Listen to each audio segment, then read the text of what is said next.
Bonsoir à tous. Je vous remercie de me donner la parole. Je vais m'exprimer aujourd'hui sur le cas de quelques régions de la Côte d'Ivoire. Il s'agit des régions du Bafing, du Ourodougou, du Béré, du Bonkani, du Kabadougou et du Folon. De quoi il s'agit exactement? Vous savez que dans un peu plus de 15 mois, il y aura les élections présidentielles en Côte d'Ivoire et il faut remobiliser les troupes. Il faut aller dans les endroits les plus reculés pour chercher à convaincre le dernier militant. Et pour ce faire, la mobilisation est importante. Il se trouve que dans ces régions, parfois, on peut constater qu'il y a quelques soucis au niveau même de la mobilisation et de l'organisation des militants. Donc, je pense que comme ce sont des bases du parti, ces régions-là sont des bases du parti, on ne peut pas dire que comme ces régions constituent déjà des bases, il faut laisser les choses en l'état sans rien dire, parce qu'on entend parfois des grincements de dents dans ces régions. Je répète, ce sont les régions du Bafing, du Ourodougou, du Béré, du Bonkani, du Folon et du Kabadougou. Donc la présente communication a pour objectif d'interpeller la haute direction du parti. Nous proposons à la haute direction du parti d'envoyer des cadres en mission dans ces différentes régions pour aller écouter les militants. Les militants ont certainement des attentes, des suggestions et des préoccupations. Donc il faut que la haute direction du parti mette en mission des cadres du RHDP pour aller faire des missions dans ces régions pour écouter les militants ce qu'ils veulent et quelles sont leurs préoccupations en vue d'y apporter des solutions. C'est très important parce que nous sommes à une étape cruciale. Donc je répète, ce sont les régions du Bafing, du Ourodougou, du Béré, du Bonkani, du Kabadougou et du Folon. Au cours de ces missions, la parole devra être donnée aux militants pour que les militants s'expriment. C'est important de le dire. Les secrétaires de section, les secrétaires départementaux et les militants qui sont au devant de la vie du parti dans ces régions devront être écoutés et après ces missions, leurs préoccupations doivent être résolues. En ce qui concerne le gouvernement, nous demandons au gouvernement d'accélérer les projets de développement qui sont prévus dans ces régions en question. Il y a des projets qui ont été réalisés, il y a eu des avancées notables, mais il y a des projets qui sont en cours et il y a des projets à venir.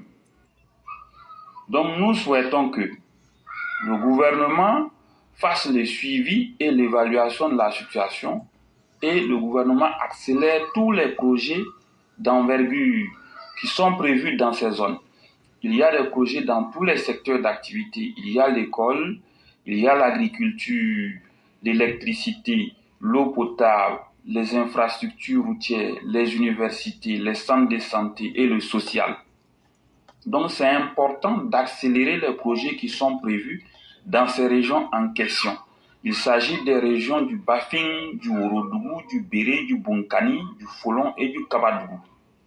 Donc voici ce que je voudrais dire aujourd'hui. Je vous remercie beaucoup. Merci beaucoup, Signata le concurrent. Ce que vous dites est tellement vrai. Mais en même temps, je souhaitais vous dire que les réponses aussi se trouvent en face de nous. Les réponses sont à deux niveaux. La première réponse est au niveau du parti. Il faudrait que le parti comprenne que si hier il y a eu le RDR et qu'aujourd'hui nous sommes RHDP, ça veut dire que le monde change. Et même le nom du parti a changé. Mais ça veut dire aussi que les réalités autour de nous ont changé. Puisque nous, on a changé. Si tu changes de nom, c'est comme si tu as changé. Mais il faut aussi accepter que les réalités autour de toi ont changé. Il faudrait que le RHDP quitte dans son ancien paradigme, dans les anciennes méthodes, qui étaient que les militants sont serrés de nous. Donc là, ils vont venir naturellement. Aujourd'hui, le monde a changé. Il y a une machine de manipulation qui est là aujourd'hui. Il y a une machine de propagande qui est là aujourd'hui. Si on ne change pas nous aussi, comme de la manière on a changé des RDA, RHDP là, les gens vont confondre nos militants. Ces problèmes-là, moi je sais très bien de quoi il est question. Tu as parlé de 6 régions. 6 régions où il n'y a pas d'université. 6 régions où il n'y a même pas un scanner. 6 régions où il n'y a même pas un CHU. 6 régions qui ont les mêmes caractéristiques, ce sont des bastions naturels du RDR. Quand on fait ces analyses, je ne suis pas rentré dans tous les détails, ça veut dire qu'il y a un problème. Il faut que le parti change son disque pour se dire, allons à la conquête des militants et non en disant que les militants sont serrés de nous vont venir. Si on ne change pas ça là, la nouvelle réalité qui est là, les gens sont en train de manipuler les gens dans vos bastions.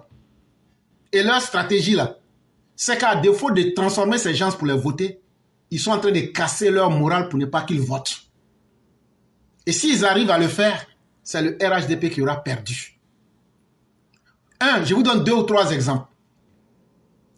L'affaire de l'anacarde, quand le gouvernement avait temporairement bloqué le prix de la noix de cajou pour que les prix puissent augmenter, les opposants ont pris ça et sont rentrés dans les villages. Ce que vous, au RHDP, vous refusez de faire là, ce que vos cadres refusent de faire là, ils sont rentrés dans les villages pour dire, c'est ce qu'on vous avait dit. Voilà, Ouattara là. Aujourd'hui, votre simple anacarde qui vous permettait de vous nourrir là, il a coupé ça.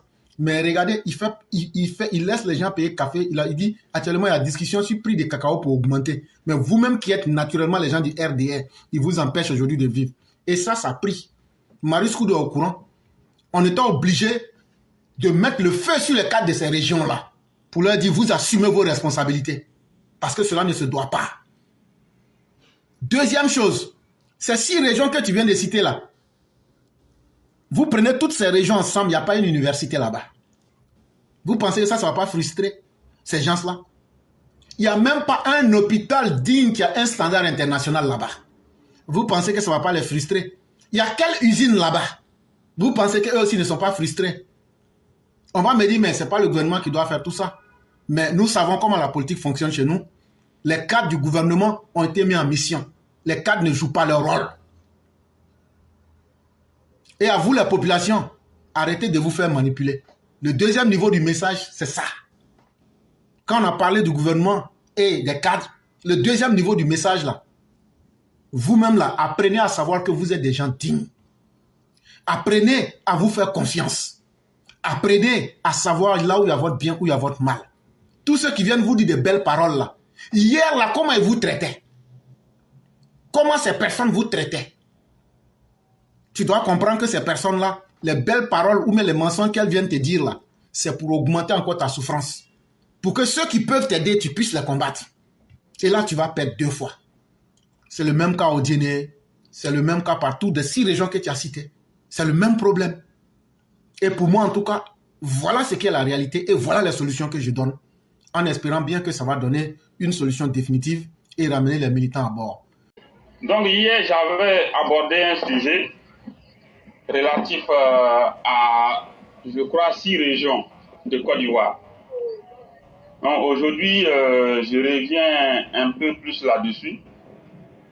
Il s'agissait plus précisément des régions du Bafing, du Worodougou, du Béré, du Bonkani, du Kabadougou et du Folon.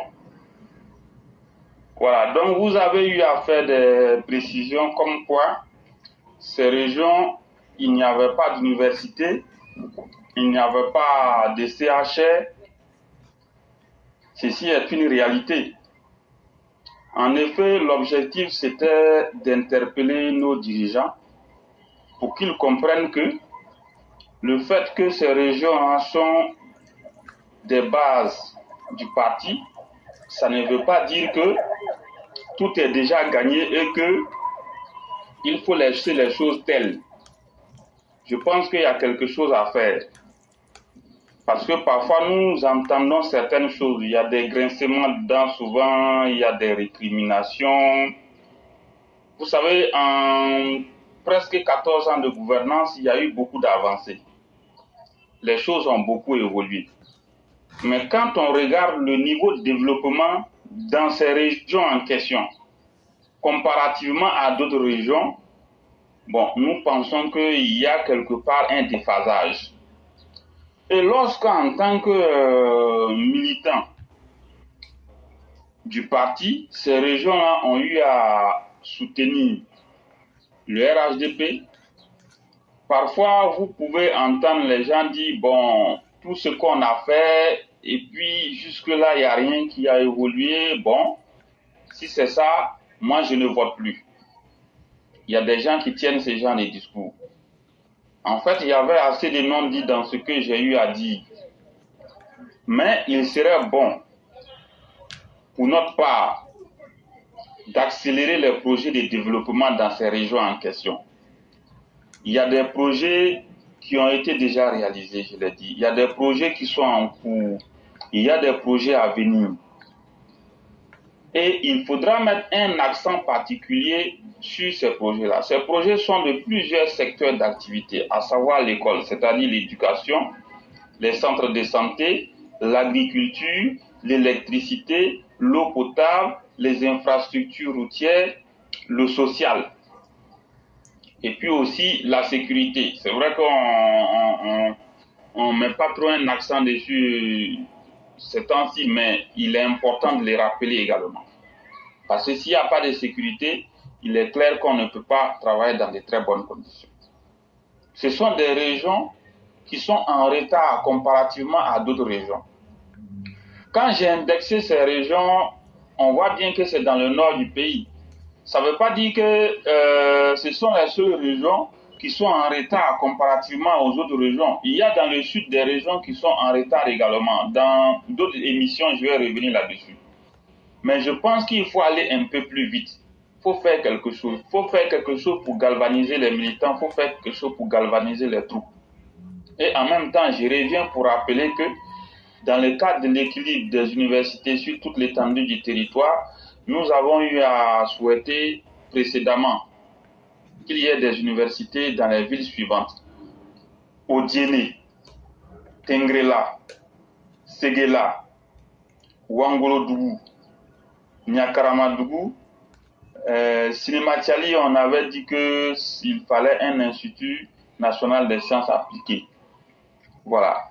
L'ENS, on avait souhaité qu'il y ait une antenne de l'ENS à Bundiali.